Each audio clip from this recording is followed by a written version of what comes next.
केजरीवाल जी अब तिहाड़ से सरकार चलाएंगे। अभी तक उन्होंने इस्तीफा दिया नहीं है। आज भी कोर्ट की सुनवाई हुई और कोर्ट ने उनको 14 दिन के लिए तिहाड़ भेज दिया है। अब देखना यह है कि केजरीवाल जी मुख्यमंत्री बने रहते हैं, तिहाड़ से ही सरकार चलाते रहते हैं, या अपनी पत्नी सुनीता केजरीवाल जी को दिल्ली का मुख्यमंत्री बना देते हैं। लालू यादव जेल गए थे, इस्तीफा दे दिया था। यह अलग बात है कि उन्होंने राबड़ी जी को मुख्यमंत्री बनाया। ऐसे भारत में कई बार मुख्यमंत्री जेल गए, लेकिन उन्होंने जैसे ही जेल जाने की नौबत आई उन्होंने इस्तीफा दे दिया। किसी ने आज तक जेल में बैठ के सरकार नहीं चलाया था। लेकिन इसके पहले केजरीवाल जी के जो मंत्री थे वो भी जेल में थे, लेकिन मंत्री पद से इस्तीफा नहीं दे रहे थे। और अब केजरीवाल जी भी जेल में है, वो भी इस्तीफा नहीं दे रहे। आज केजरीवाल जी ने अपने 2 मंत्रियों का नाम लिया है, सौरभ भारद्वाज का, आतिशी मारलेना का। उनका यह कहना है कि शराब माफिया आतिशी से मिलता था और सौरभ भारद्वाज से मिलता था, उनसे कभी मिलता ही नहीं था। इसमें कितनी सच्चाई है यह तो तभी पता चलेगा जब नार्को टेस्ट, पॉलीग्राफ टेस्ट और ब्रेन मैपिंग हो। लेकिन चूंकि केजरीवाल जी जानते हैं कि न तो भारत में झूठ बोलना अपराध है और न तो भारत में झूठ पकड़ने के लिए नार्को टेस्ट, पॉलीग्राफ टेस्ट और ब्रेन मैपिंग अनिवार्य है, तो इसलिए उन्होंने बाकायदा फिर से आज नाम ले लिया है। और वैसे भी अगर वो शराब माफिया विजय नायर आतिशी मारलेना और सौरभ भारद्वाज से मिलता भी था, तो सौरभ भारद्वाज आतिशी तो केजरीवाल जी से ही मिलते हैं। लेकिन इसमें पूरी सच्चाई तभी सामने आ पाएगी जब केजरीवाल जी, आतिशी मारलेना और सौरभ भारद्वाज तीनों लोगों का नार्को टेस्ट हो, पॉलीग्राफ हो, ब्रेन मैपिंग हो। सबसे इंपॉर्टेंट यह है कि एक व्यक्ति जो जेल में है, 1 हफ्ते से ज्यादा जेल में हो चुका है, 14 दिन के लिए दोबारा जेल में भेज दिया गया है, वो मुख्यमंत्री बना हुआ है। कोई चपरासी भी अगर 2 दिन के लिए जेल भेज दिया जाता है तो उसको सस्पेंड कर दिया जाता है।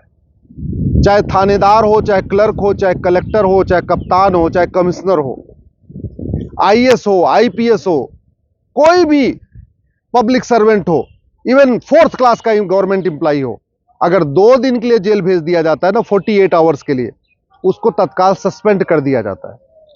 लेकिन मुख्यमंत्री 1 हफ्ते से ज्यादा बीत चुके हैं जेल में, 14 दिन के लिए दोबारा भेज दिए गए हैं।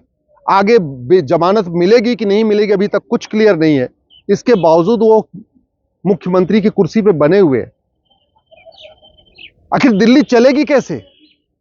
इस केजरीवाल जी की घटना ने एक बात और स्पष्ट कर दिया कि भारत का कानून महाघटिया है। भारत का कानून घटिया है, इसीलिए एक व्यक्ति जेल के अंदर से मुख्यमंत्री की कुर्सी पे बैठा हुआ है।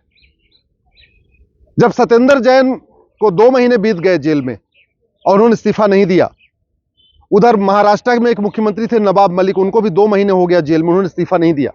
तो मैंने सुप्रीम कोर्ट में पीआईएल फाइल किया। हमने सुप्रीम कोर्ट से यही मांग किया कि जब पब्लिक सर्वेंट के लिए 2 दिन का नियम है कि 2 दिन जेल में जाएंगे तो उनको सस्पेंड कर दिया जाएगा, तो मंत्री भी तो पब्लिक सर्वेंट हैं। मंत्री तो सुपीरियर पब्लिक सर्वेंट होते हैं, मंत्री तो लॉ मेकर होते हैं। सांसदों, विधायकों के लिए वो नियम क्यों नहीं होना चाहिए जो नियम कलेक्टर के लिए होता है, कप्तान के लिए होता है, या हवलदार, थानेदार और तहसीलदार के लिए होता है? लेकिन सुप्रीम कोर्ट ने यह कह के अपना पल्ला झाड़ लिया कि चूंकि ऐसा कोई कानून नहीं है कि मुख्यमंत्री को सस्पेंड कर दिया जाए, मुख्यमंत्री पद छोड़े, इसलिए हम इसमें कोई काम नहीं करेंगे। मैंने सुप्रीम कोर्ट से यह भी रिक्वेस्ट किया कि जहां कानून नहीं होता है वहां सुप्रीम कोर्ट के पास गाइडलाइन बनाने का अधिकार है।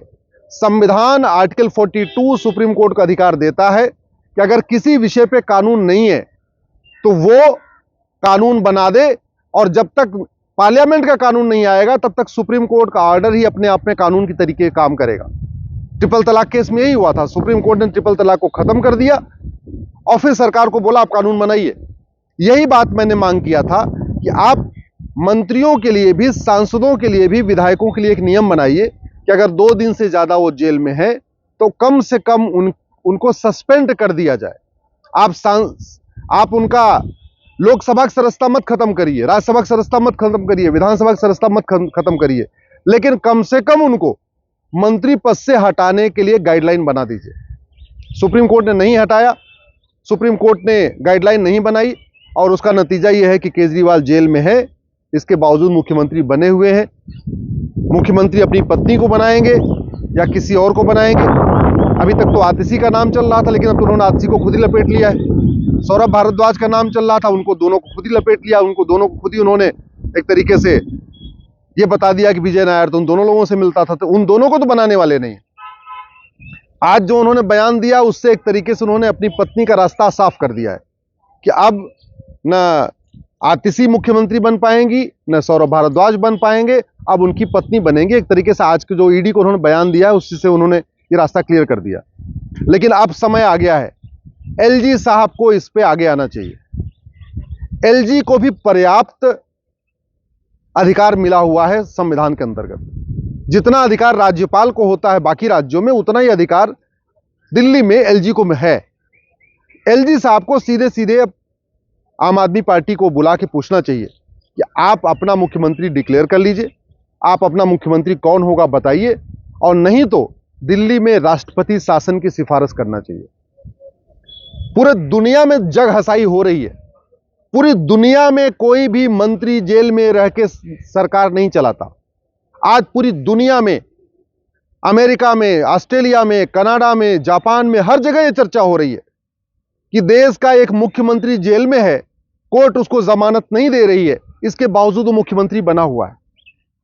ये जो भारत की जग हंसाई हो रही है, अब इसको ठीक करने की ड्यूटी एलजी साहब की है। एलजी साहब को तत्काल दिल्ली में राष्ट्रपति शासन लगाने के लिए लिखना चाहिए गृह मंत्रालय को, और गृह मंत्रालय को इसके लिए राष्ट्रपति साहब से इसकी अनुशंसा करनी चाहिए।